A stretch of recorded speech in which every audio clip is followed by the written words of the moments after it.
She is AP's first solo women motorbiker. I've been thinking about shooting a podcast with you, knowing more about you. Today it is finally happening. This is my first podcast, so I'm debuting on your podcast and I'm glad I'm doing that. How did you find your passion into motorbiking? Because I think back in the days it wasn't common, of course, and not common for girls at least. I don't know how I got into motorbiking. I never knew I had that passion, frankly speaking. I didn't have the guts to tell my father because I didn't want to lie to him, but I knew he will stop me from doing what I'm doing. And Sundays I would not go because my father was at home.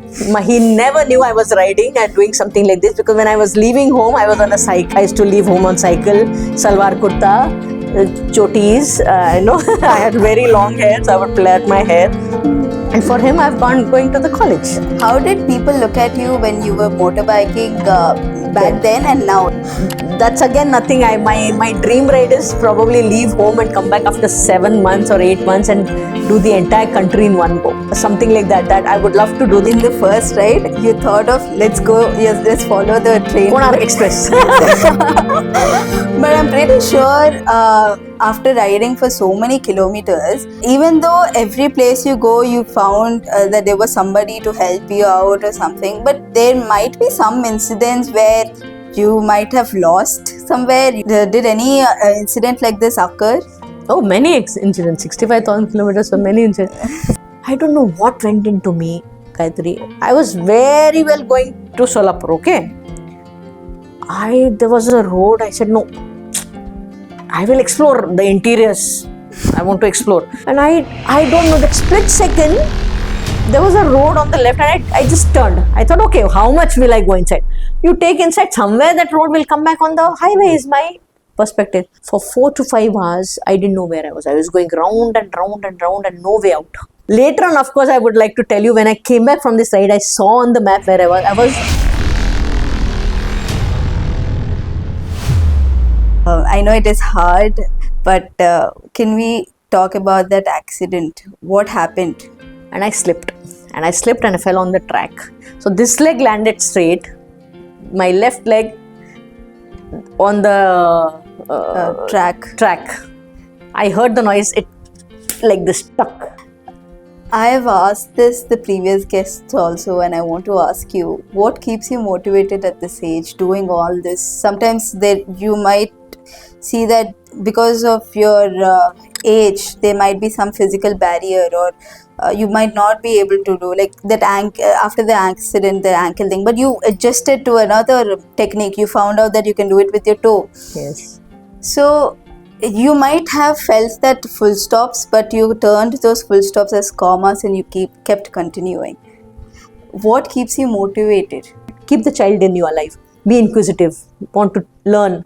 So just be happy and explore.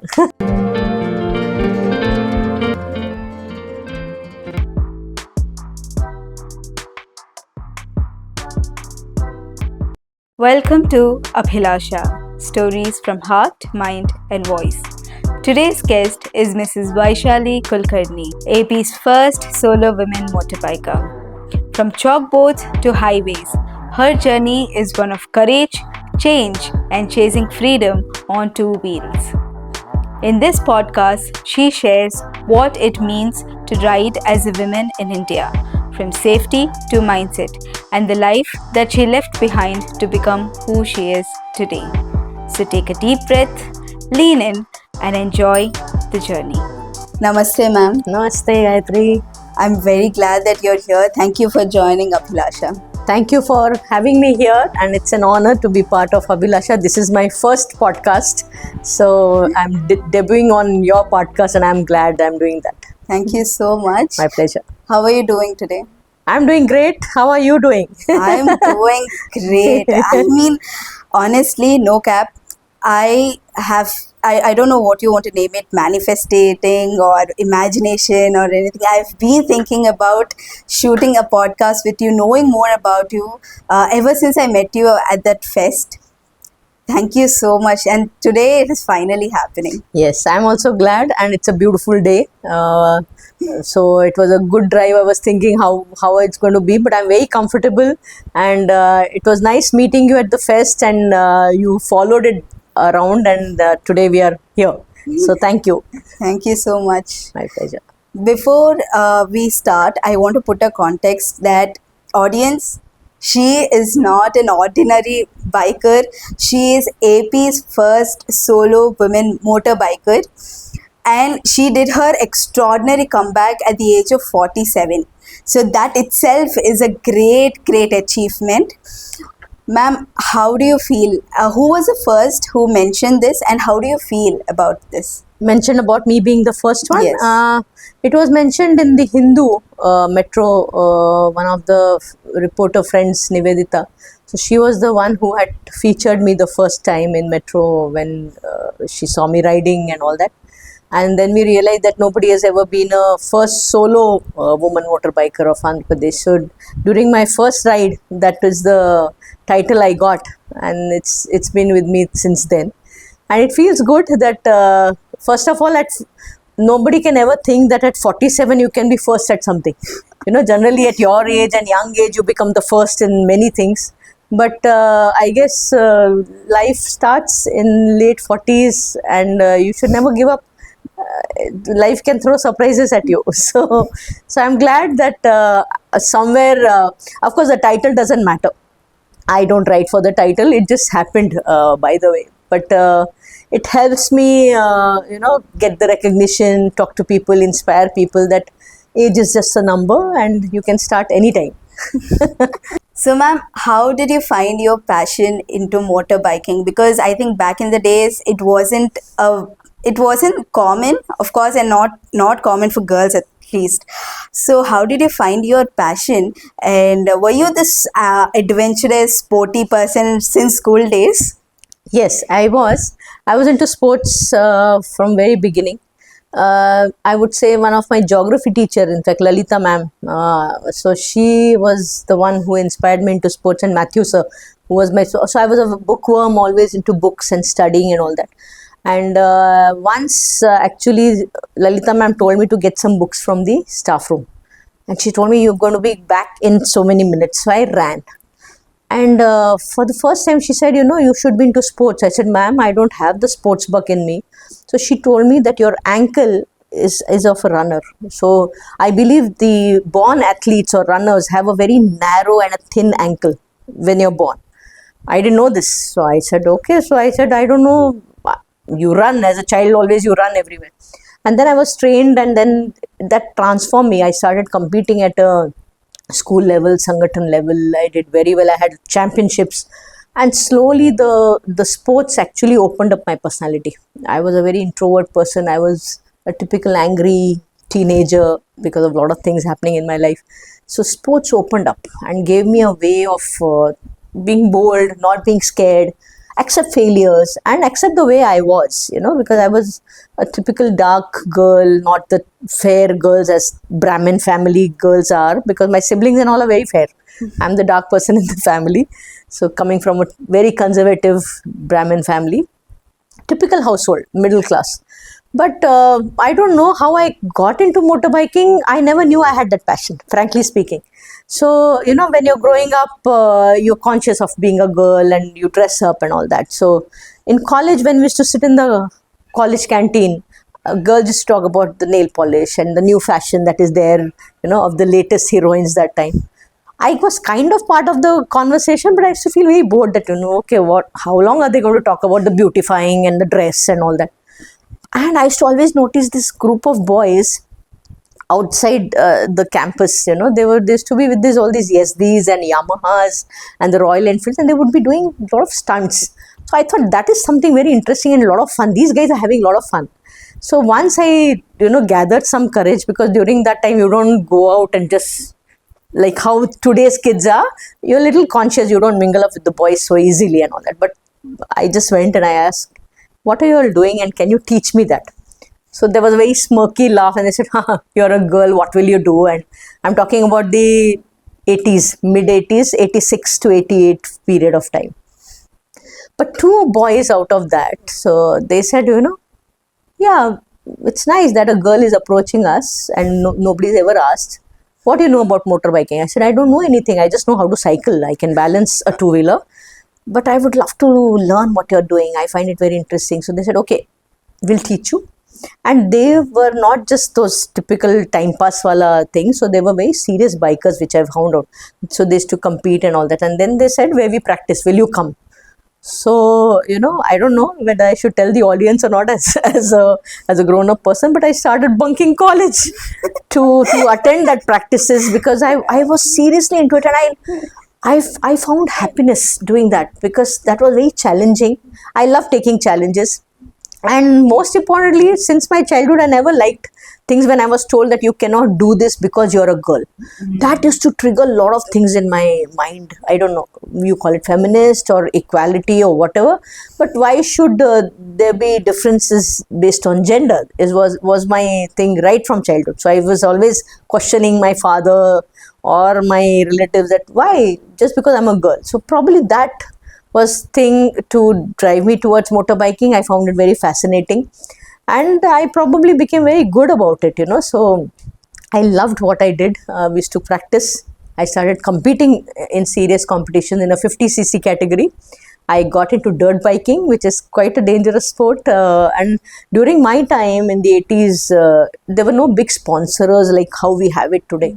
So it was a all biking community coming together of Pune and Mumbai, and they used to host this dirt biking contest. And I used to compete with the boys because there was no female category then. Really? Yeah, and I used to be a champion in the 50cc category. So I found my liking, I found my passion. So I think it was inside me to be a motorbiker, I think. Just by approaching, what if you didn't approach the boys that day, would you ever find your passion into motorbiking? No, so that's what I would like to tell the audience, is that never be scared of asking. The Aladdin Factor, as there's a book called Aladdin Factor, you should always ask. We are scared of the rejection or we are scared of failures. Never be scared of that. Ask, because you never know what Opens up. Yeah, what opens up, and the choices that you will get a chance to choose those choices, so see the kind of opportunities that opened up for me. I found my following, I found my passion, and I was very happy when I was motorbiking. It calmed me down. It's a difficult sport. And then I realized that I am actually a very adventurous person. I'm not a scared person, and yeah, so It was a self-realization. yes, and it developed my personality a lot. Yeah. So how did you feel when you first sat on the bike and like Oh, revved it up. That is called as a revving. okay. So when you rev up, okay, that is something, see, I still have goosebumps when I recollect. So I was a little scared, but for the first time learners, I would always say that if you're learning motorcycle, always start from a lower cc, because the bike is lighter, it is easy to handle, and learn it from a person who can teach you technicalities, because there's a lot of coordination of the clutch and the gear, and it's not like a scooty. So first time I sat, I was more confident of Royal Enfields then. It was a taller bike, but when you're young, you are more adventurous and you are more risk taker as such. Now I don't ride Royal Enfields and tall bikes because of my accident. So maybe we'll talk about it a little later. But I have a Avenger 220 Cruise, which is a shorter bike. It's a cruiser. So, but that time, and the first motorcycle I sat actually was a Yamaha RX 100. So it was a silver color, and I never had motorcycle, so it was all about these boys who could afford it.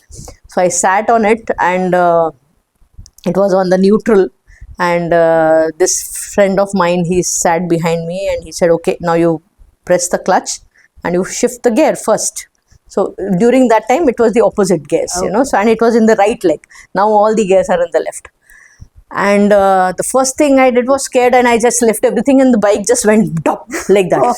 So I was scared. Said, no, don't get scared. Coordinate. Leave it slowly. Then that happened, and then there was no looking back. I probably. And then you participated in competitions. You won. Yeah, that took some time. A lot of practice also. probably when I started learning, from that time to it must have taken about 8 to 9 months to complete. Every day you were practicing. Almost every day. Sundays I would not go because my father was at home.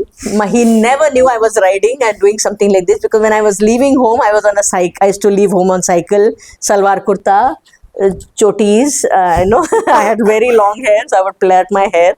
And for him, I've going to the college. But mind you, I always passed my subjects. I did good grades, so I used to study. But then I found this passion.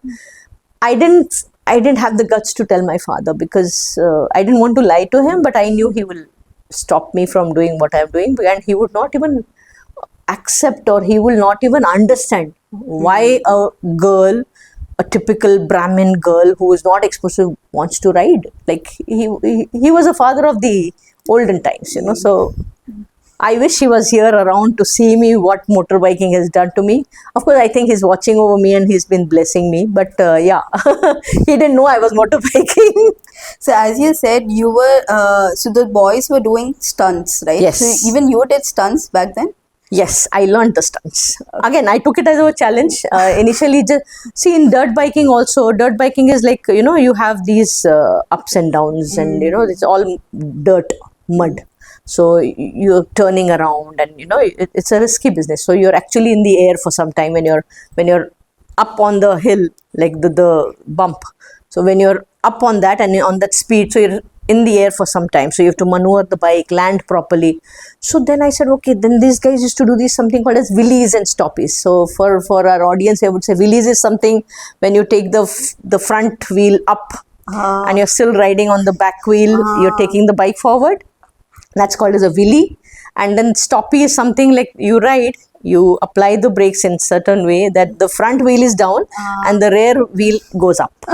So I learned those stunts, fell down several times, luckily did not break any bones. So olden time there were no these gears and these things, so we used to tie up thing, and denim jackets used to be our protection, because and then we would add those padded things which people would use for knee pads and all that. So we would pad up things, add little extra inside, and then do it. But I learned of the stunts. You were not scared about it? You find it challenging? Again, because they said, no, biking you're learning. What stunts is not your cup of tea. I said, why not? Let me try. So I've always had this, that I want to try. What's the harm? Finally, if I don't learn, I don't learn. But what's the harm in trying? And I picked it up. That was there in me.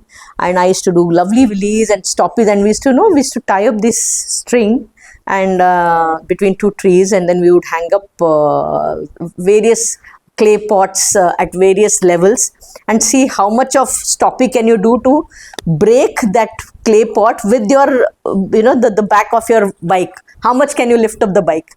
So that I used to feel, today I couldn't break that, let me practice. So that was the challenge. I was not as good as some of the boys, I would accept it, but I was not bad at all. I managed to be somewhere in the middle. So I managed, and then they started taking me seriously. They realized that this girl is, she's not joking, she's serious into this. And I was really passionate about the motorcycles and the sound of motorcycles, the look of motorcycles. If somebody would pass, it was like, which bike went, just by the sound of it. So we would try to guess. Yeah. So, and generally girls would look at various things. For me, if some new bike is parked in the college parking, I would admire and look at it, like as if it's my boyfriend or something like that. So I was in love with motorbikes, motorbiking. I found my happiness, I guess. I was different. Admiring the motor bicycles. Yeah. I think that is what a true motorbiker loves. Probably, I don't know. And then comes the gears and that. During my times, we didn't have the gear so much, and I was not aware. So for competitions, you need that gear and the helmet and all that. And I couldn't afford. I came from a very typical low middle class family, and I was not even earning, so I had to tell my dad for the gear. Luckily for me, one of the boys who taught me, so his name is Nachikit. So his structure and my structure was almost similar. So he was a well-to-do boy, so I could buy, borrow his gear, his helmet, and the bike also was his. So he said, "Okay, you break it up, whatever. Don't worry, but you ride." So so Nachiket and Girish are the two boys who helped me a lot become the biker that I was then, and supported me. They were almost like, you can say, the I don't want to name, but the brothers and something, very protective about me. So they were always around me so that boys don't tease me and all that, and made sure that I was safe. So I owe it to They them. used to call you Lady Long Legs. Yeah. What Yeah, does back that then, the legs were the only thing that probably was seen. Most of my height is in my legs, and I was a very typical thin girl with very long hair. So I was known as the triple L lady with lady long legs, as they used to call me in the circuit. So after the motorbiking, I got to know that you had this 23 years of long gap, and then you again did a comeback, which we will eventually talk about.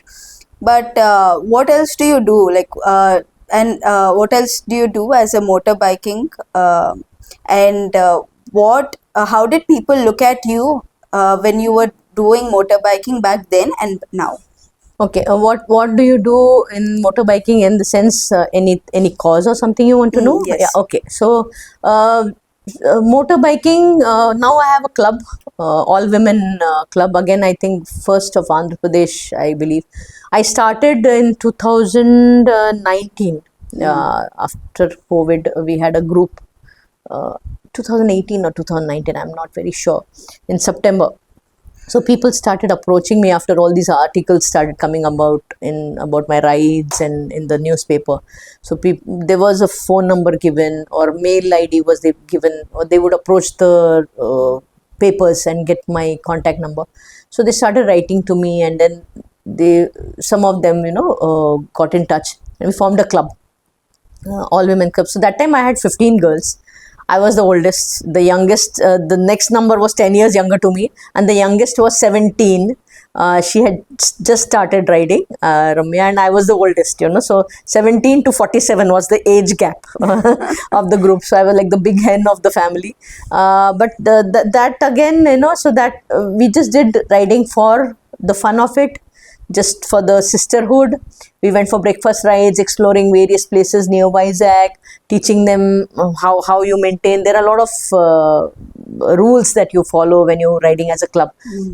So we have done the rides for fun, and we have, as a group also, we have done a lot of social work. We don't talk about it because social work is to be done quietly. You should not do the propaganda about it. So we've been to orphanages, we've been to Shanti Ashram is there, no? So we've donated a lot of things. So we would collect our money, no sponsorship. We would collect money among ourselves and do this. We have explored a lot of places around. We've done a lot of causes for traffic rules, helmet awareness. Then all that was there. But individually, as a solo biker, I have always been associated with cancer awareness. So I've done my solo riding of about 65,000 kilometers so far since 2000. Thank you. Since 2016, actually. 15 my bike came. 2016 onwards I started riding, and so far I've done about 65,000 kilometers of solo riding for cancer awareness. Why cancer awareness? Because I lost my dad to cancer. And I'm also a Pinkathon ambassador with Milind Soman. So I understood about breast cancer awareness and how it can be detected early. And then while I was doing my rides, initial 1 or 2 rides, I realized that there were a lot of cervical cancer cases in the villages, 69% of it. So lack of awareness. So I thought, let me take it up as a cause, because I'm a retired teacher, so once a teacher, always a teacher. Wanted to ride associated with the cause, so that I'm giving back something to the society. So I do that, and apart from that, you asked me about the gap. No, which we will talk about it eventually. How did people look at you when you were motorbiking back then and now? Like, I think in college, of course, people will look at you. And how was the people or the society perspective like? then. And now how do they see you? That's a good question. See, frankly speaking, back then people didn't know that I was motorbiking besides my biking community or when I was competing, because we used to practice in a area called Lulla Nagar in Pune. Now it's a concrete jungle. It was a remote place, so it was a natural dirt track kind of thing. There was there.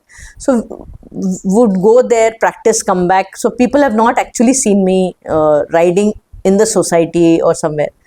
I used to take out my dad's scooter. That much they knew that, okay, this is one girl who takes out her dad's scooter and goes on Bajaj nearby, running errands for my dad and all that. That much was allowed. Nobody in my relatives or my family knew that I was riding. Not even in college, nobody knew. College, very close friends knew that. Where do you go? Like, you bunking classes, right? Bunking classes, because I would ask them for notes and all that. So they used to think, what's going on? That, they were worried if I'm into something wrong, or is there some boyfriend or something. I said, no, I'm into motorbiking. They said, what? Motorbiking? Why? I said, no, it's just passion. So two or three close friends of mine knew about it, but not many.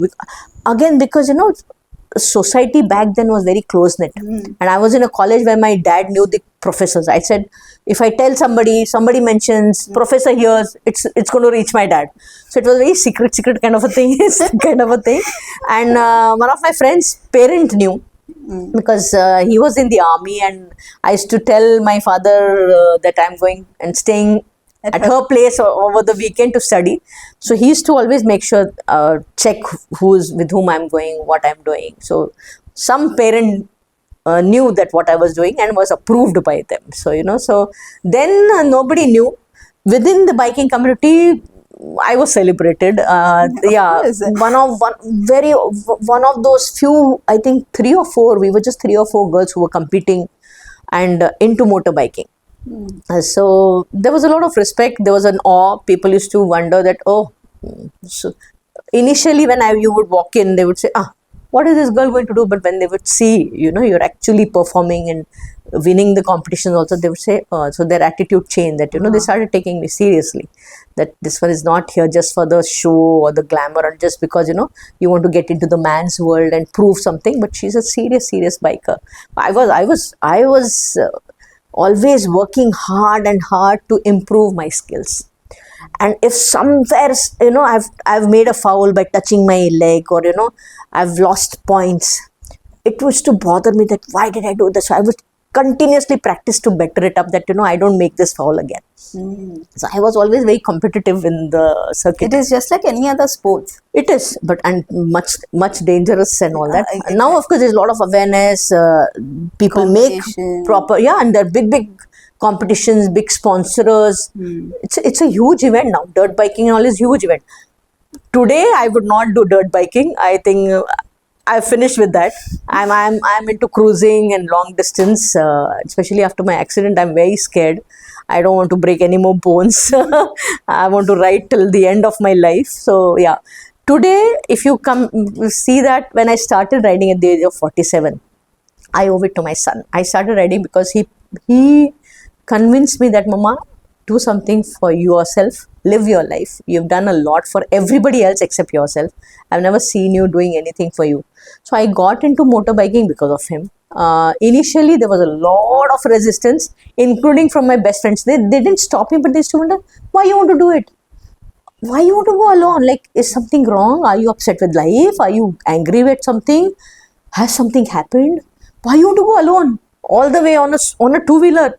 And, like, just by yourself. You're not scared. What if this happened, that happens, somebody attacks you, or, you hear so many stories. What if accident happens? So, but, I continued doing what I continued doing because I believed in myself, and I was happy. I was happy riding, and it was my son's perspective that allowed me to see that, okay, you can do something that you like. And then I told, whether it was my husband or my parent, my father was not there, of course my stepmom and my own sister, that, listen, I know what risk I'm taking. I know what I'm getting into. If I break bones or if I die, I'm not going to blame anybody. I'm not a 10-year-old who's not, I've thought about everything, and I'm taking a calculated risk. I know let me live, let me do. and risk is everywhere. You're walking on the street and something can happen, right? So I said, okay, let me explore, let me do this. I want to do this. And eventually, as I kept following my passion, and I started earning a good name, people started noticing. The society in Vizag slowly changed, because my students, they were my best cheerleaders. They used to tell, our geography teacher, she's a biker, and then they would reshare my post and they would talk about me. So their parents' perspective changed, the society's perspective changed. Then they saw that, this is something that she's doing for a cause. Then the magazine cover started taking interviews, and so slowly it changed. And I should tell you this, Gayatri, when it initially started, I had attended a wedding of my cousin's son. So initially they would how the typical society is. Oh, I have doctors and big corporate officers in my family and all. So they would say, Pata, I don't know what biking and all that. So they would avoid making faces and like that. Within a year or two, because when I started riding, even the PTI, the Press Trust of India, so some relatives, mother-in-law is reading in the paper in Marathi about me, and they say, oh wow, you've come in the papers and you're writing. That in a Marathi paper you came. Yeah, it came into Gujarati paper, Marathi paper, South Indian paper. So once the pan-India star. Yeah, so it was. So I've been featured by UK Telegraph, New York Times, NDTV, the globe, NDTV, Aaj Tak. So when these channels started covering me, so then they said, okay, she's doing something worth the notice. And then cut to after 2 years, when I met all my cousins in Nashik for another cousin's son's wedding. There's wait, all these the cousins, who were this high class people, and they were dying. They were in a line to take photograph, and then they're introducing me to the other friend. You know who she is? She's a rider. She rides. She's done so many kilometers, and she's riding for cancer awareness. So I became a mini celebrity within my cousins, just because I continued doing what I believed in, because I was not doing something wrong. And again, it was not for the fame or it should come in the newspaper. People noticed me because I continued to follow my passion. I was not doing it for any fame, glory or anything. There's so many things that I don't even post on social media, because I believe more into interpersonal skills and writing and talking to people and listening to their stories, sharing my stories, doing the work. So perspective has changed definitely. Now they value, they respect me for what I'm doing. And I should tell you this now, some of my cousins' kids have bought their motorcycles and they're riding, and then they send me, that we call in Marathi Atya or Maushi, Pinni or Atte, that then they send me, I did this ride from Mumbai to Goa, or I went here. So what kind of gear should I buy? What kind of bag should I go? Which bike should I buy? Inspiring from you. So the conversations have changed in the family group now. So you understand. So the cousins are saying, oh, he's going to buy a bike. So we told you, talk to Vaishali first. So see the shift, So yeah, things are changing. And I'm happy. So the key takeaway, I think, is you continue doing it. Fame or success or all this is just a byproduct. Just continue doing it. Automatically, with your hard work, there is something or the other on your way great that is going to happen. Correct. Sure. Just continue doing your work. Correct. And see, the fame and all will sometimes will stay, sometimes it will vanish, and there will be new faces which will come up. Younger people will keep coming in. So you're not going to be the face of it every time. And which again, in my group, I've always helped and pushed these young girls. Like if there is a ride coming for sponsored by Hero Honda, and they want huge sports bikes and all that, it's not that I've said only I will go as an admin and I'm so and so, and I've always pushed the young girls. I said, go, enjoy that the glamour, the attention, and the responsibility. So it is very temporary.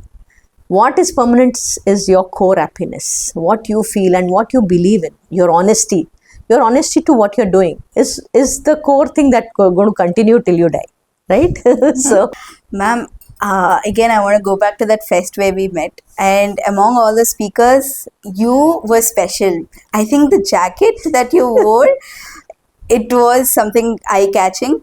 And you were on stage, you were fire. I still remember I took a snap and I put that fire symbol. I'm like, friends, guys, she is fire. She is amazing.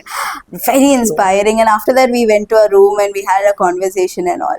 So I want to talk more about that jacket. That's why I asked you to bring that jacket, wear the jacket and Yes. come. Can we talk more about that jacket? Definitely. Wearing? So this is a customized jacket by me. It's a simple. See, during when we ride, this is not what I wear. I wear a proper. We have a mesh with all the paddings and all that. So we have a riding gear which is very heavy and it's for your safety. So that you can't wear to a podcast. It's it's heavy. You feel hot in it, but that's only for the ride. So what happens is you're called for a lot of stage shows or colleges and schools and all that, and riding clubs basically have some of the riding clubs have something called as patches.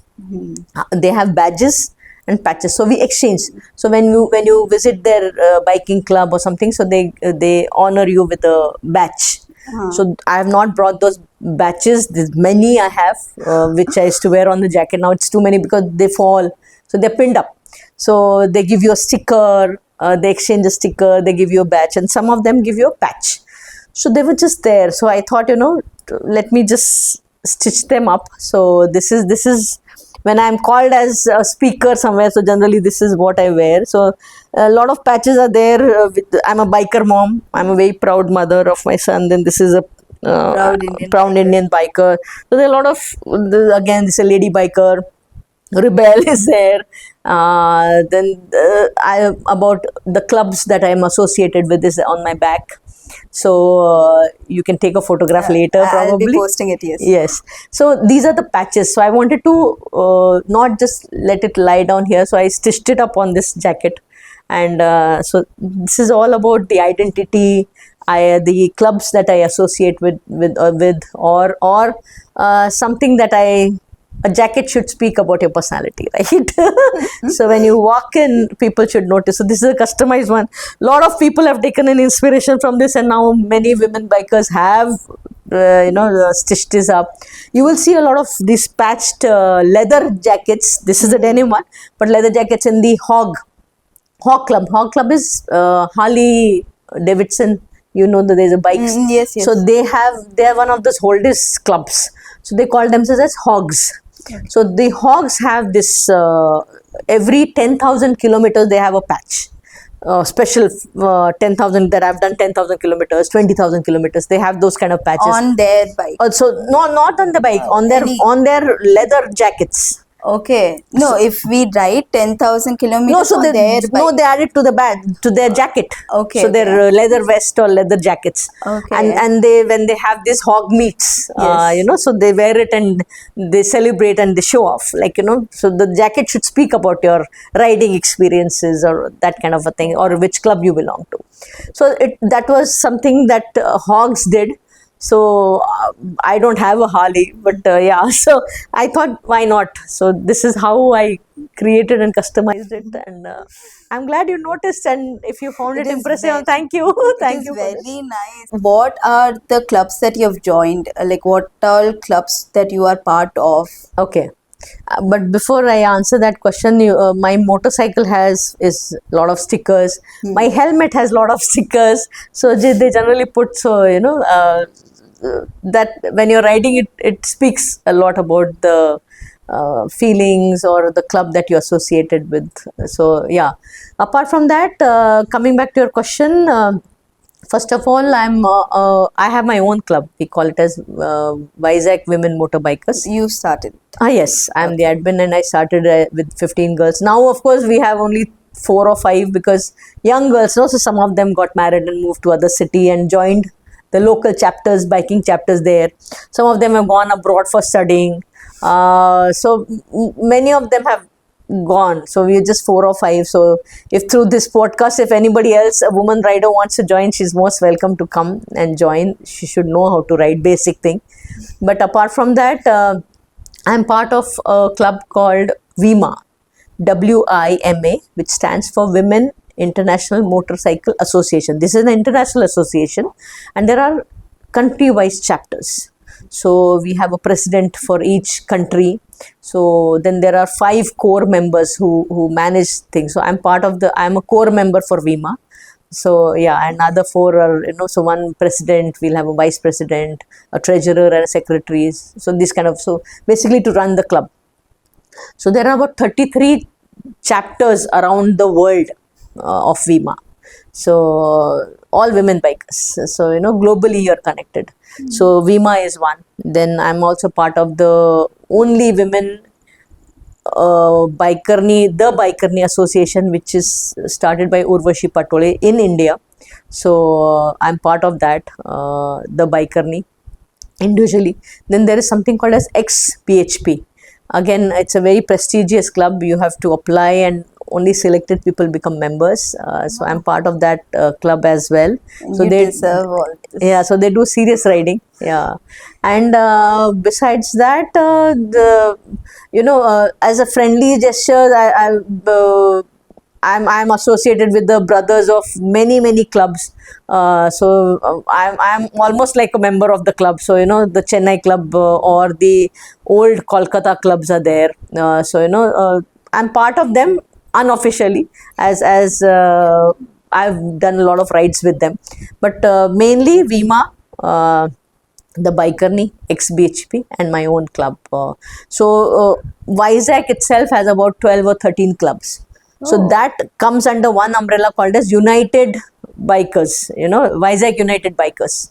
So VUB. So part of that as well as an umbrella thing. So it's part of everything. So, but you have traveled a lot, and I'm supposed that you have won a lot of recognition, awards, and all. Can we speak about the awards? The highest award that you think this is what it's a biggest memory of my life. This award. Is there any one award like that? Yeah, so basically again, there are a lot of records and awards people go in for. I have not attempted any records as such. But I got a Sangamitra award for the recognition of my social cause through motorbiking. So that was awarded to me, called a Sangamitra award. And then there was something called as a association called Throttle. So Throttle had started, they started state-wise best riders, female riders, based on voting.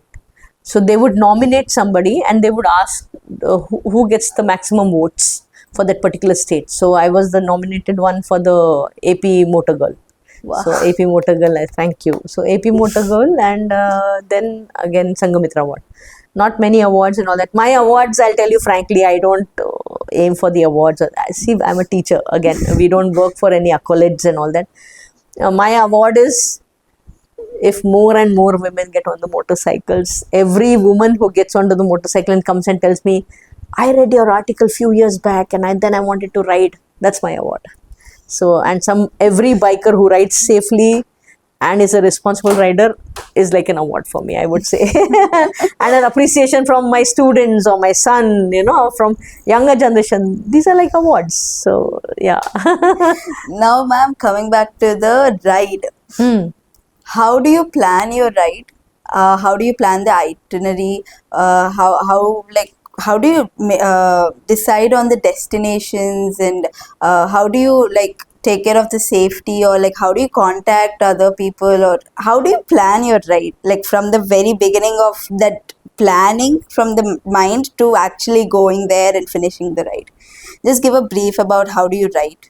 Okay. How do you plan it? I started planning my itineraries much later. First ride I did not plan well. It was just that I just took off after a gap of 25 years. We'll talk about it, of course, in detail. But itinerary is something that is not fixed for me because I'm a solo rider. I prefer solo riding because sometimes you generally have a basic template that okay, I'm going to ride for 20 days, 30 days. So when I ride solo, the minimum ride I've done is 15 days, which is less actually. I go. My maximum ride has been when I was on road for 2 months. 2 months Yeah. straight on road. Yes, Oh yes. my So that's again nothing. My dream ride is probably leave home and come back after 7 months or 8 months and do the entire country in one go. Something like that. That I would love to do that, but that needs a lot of sponsorship and money. Maybe. You never know. Maybe through this podcast you'll get a chance of You course. never know, because see, I'm a retired person that needs about 4-5 lakhs up to minimum to So it is plan a that. costly thing also to do a motorbike. It is. So I've never got sponsorship. I've sold off my jewelry. I save, like, I will calculate, Gayatri, like how if you go for a cup of coffee, you will calculate, okay, this is 150 rupees. Instead of that, have a cup of coffee at home, save that 150 rupees, and I can buy so many kilometers of petrol for my ride. So that's how I ride. I've generally done big rides, these month long or more than 15 days rides, once in 6 months, once in year, till the year 2024. Since 2024 I have been studying, so I have not been done long rides as such. I just do Sunday rides, breakfast rides. So I'm studying presently, so on a break of 2 years. So long rides itinerary is planned. The germ starts much earlier, like, okay, you want to explore the northeast, you want to explore the north, you want to explore the south. So these are there. You want to do the golden quadrilateral. These are there, Okay. in the mind. But seeing your budget, you plan. Like, Okay. how much you have saved, and you're really itching to go. And okay, you've saved only 15,000-20,000. Okay, so let me do just 4 states or 5 states. So depending on the saving I have, I plan my ride. Itinerary is, initially when I started till I'm 58 now. So it's almost 9 years since I started riding after my comeback. So first 4-5 years till my ankle accident, I was riding 350 to 400 kilometers per day. That was my stamina. After my ankle and injury, it doesn't take so much it swells up if I do too much of riding per day. And then I'm riding every day, right? I just take 1 day extra break after 7 days to do my laundry and little repairs of the bike, or just take a break. So otherwise I'm riding every day. So I start in the morning, I end in the evening before the sunset. So the only promise I have made my son is I'm not going to ride in the night, because he says that worries him, or it's a little risky. So I finish my ride just before the sun sets. Now I plan in such a way that I do about 250 or 300 kilometers of ride every day. So then, thanks to the Google Maps, you study. Okay, you start from your city. Where is the next city in 250 kilometers or somewhere? Then you start searching. Okay, now I know you. So, suppose through my connections, through Rotary, I was part of Rotary. So, if there is a Rotarian I know, or through Rotary Club, I'll ask, sir, do you know anybody in Rajahmundry? Okay, we'll connect you. Through biking clubs. So, I'm part of many biking WhatsApp groups. So, you ask, is there anybody from Rajahmundry? So, okay, so and so. You have a family? Yes, ma'am. No, ma'am. Whatever. No, I'm a bachelor, but I have a cousin who's a family. You can stay with him. So I don't stay in hotels. So I save on that money, and more than that saving part, the reason I'm riding is I want to interact with people. I want to understand our culture. It's not just riding, it's a learning process for me. So, and then I talk to people. Then I ask them, okay, I want to go to the local cancer hospital. Take me to the nearby villages, because I need local help to get into the villages or self-help groups. So that's how I plan. Then sometimes I have somebody in 100 kilometers, and then next 400 kilometers I may not have anybody. So then I plan it. Okay, let me take this 100 kilometers, and the next 400 kilometers I'll push. So depending on, first I try to find out where all I have contacts. Then there is a lot of tweaking that's happening. You make a lot of changes till your final day. Okay, so that's how you plan. Then you have to calculate the petrol cost, how much it's going to cost. I think you've been riding since 9 years, right? So The after comeback, after the yeah. comeback, so I think because of the petrol hike, it has severely affected your. Definitely. I wish the petrol hike was not there, but luckily for me, I have chosen a motorcycle which gives me fantastic average. So I get about 45 to 50 mileage per liter, which is a good one. Rest of the bikes give you 25, 30. I'm not promoting or demoting any bikes here. Any bike is good bike. Yeah. But Bajaj Avenger gives me a good average. So fair enough. Still, that's the reason I save, so I really calculate and I save. I don't have any other expenses besides my motorbiking. So, and I don't spend on eating also too much, because morning breakfast is whatever dosa idli you get on the highway, safest to eat because it's fresh. Then I carry dry fruit laddus or dry fruits with me, which I eat for lunch. So again, I'm not spending a lot on so the only expenditure I have is my petrol, and most of the maintenance is also done by me. I know how to repair my motorcycle, what all to do every 400 or 300 kilometers with your motorcycle to keep it running for 15 days, 20 days, 1 month, 2 months.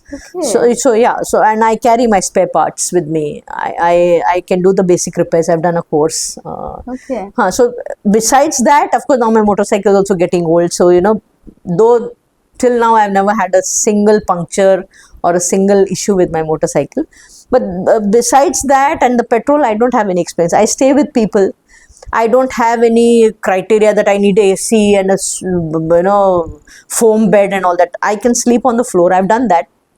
As much as my structure is, you give me that much space, I can sleep on the floor.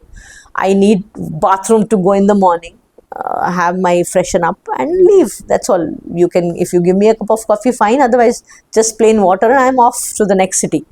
So that's the basic thing. And one meal, whatever you're sharing in the night, I'll eat. Basic. There's no other requirement. So that's how the itinerary is planned. And I generally try to, again, though I have planned an itinerary and all that, and suppose now you're my host, I'm staying with you, I always go discuss with the local. I have Googled best places to go, commercial places, yes, but as a localite, you would know Kumadi, you would know better. Yeah. I am staying in the city, I don't know Kumadi as much as you know. You might say, ma'am, there's a beautiful place 50 kilometers from here. So I will tweak my itinerary. I will not say, oh, no, I've planned this, I have to go. No, that's not the purpose of traveling. So I will take the detour. I might reach the next destination one day later. That's the best part of solo riding. I am not answerable to anybody. I am my own decision maker. So I will explore. And this way, I have explored some of the beautiful places unknown to people. And then when people are riding, if they're going to some place on the way to, I would tell them, go to this place. This is like heaven. They said, we've never heard. And when they go there, they click pictures and say, thank you, Vaishali, for telling us about it. So, so itinerary is a basic structure, but it's not very, very strict. Sometimes my ride has, and sometimes, suppose, I did one ride. I got, I don't know, it was too hot and I got tired after 15 days. I said, okay, I want to go home. I finished, I put my motorcycle on the train and I came back. I did not go as planned further. So it's up to me, so basic itinerary is there, but again, I take it one day at a time and as I travel, Ma'am, when was the last time you did dirt biking? So 1988 was the last competition I did. That was the last one. After that, I did not ride. And I stopped. The reason being my dad found out accidentally that I'm riding, and then he bet me up black and blue because he was shocked I was doing something like this. Of course, he came and saw one of my last competition because I told him what I do, and he saw how dangerous that is. And then, like a typical father, he got me engaged and married. And then no riding after that. So, and then you said from 2015, 2016, again you did this comeback. What were you doing in that gap? Like, you were not riding, there was this long gap, I think, not at all riding. No. This is just one part of the story. For the rest, Check out the other episode on our channel or playlist. Thank you for listening to this episode of Abhilasha. If this touched you, inspired you, or made you think, please do us a small favor. Like this video, share it, and subscribe to our channel Abhilasha, Stories from Heart, Mind, and Voice.